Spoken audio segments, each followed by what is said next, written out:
Bonjour, nous nous retrouvons aujourd'hui pour la présentation d'un modèle qui n'est pas particulièrement original puisqu'il s'agit d'une Ego.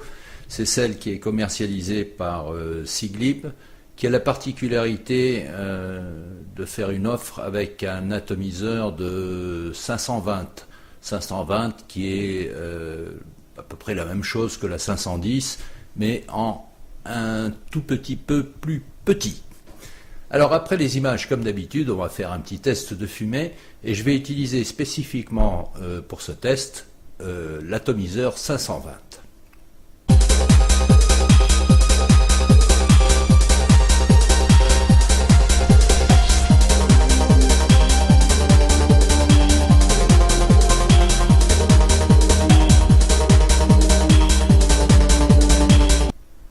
Donc vous avez vu, rien de bien original, si ce n'est un emballage quand même très soigné.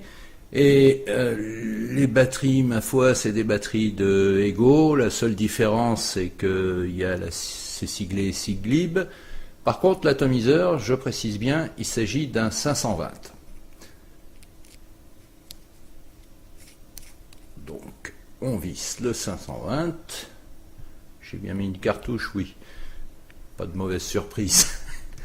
Donc on met le cache comme dans tous les Ego, voilà, et on essaye tout de suite.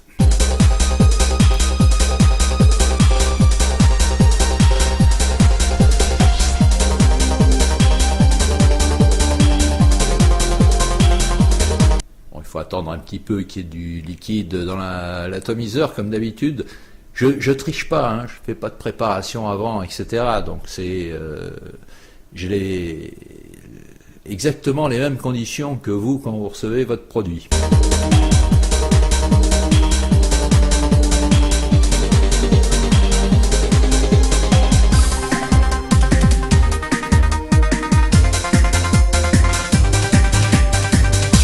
Voilà, ça vient.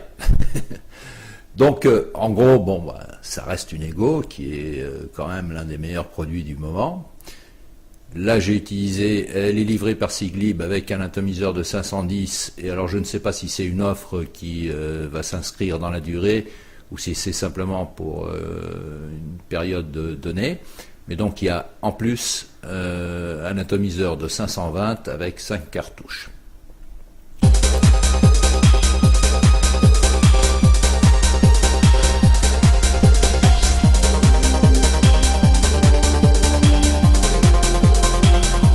Voilà, donc à peu près vous avez, je ne peux pas parler de grandes différences par rapport à un atomiseur 510, 520, etc. C'est à peu près la même chose, il y a peut-être une petite différence, mais que je n'arrive pas à déceler avec précision.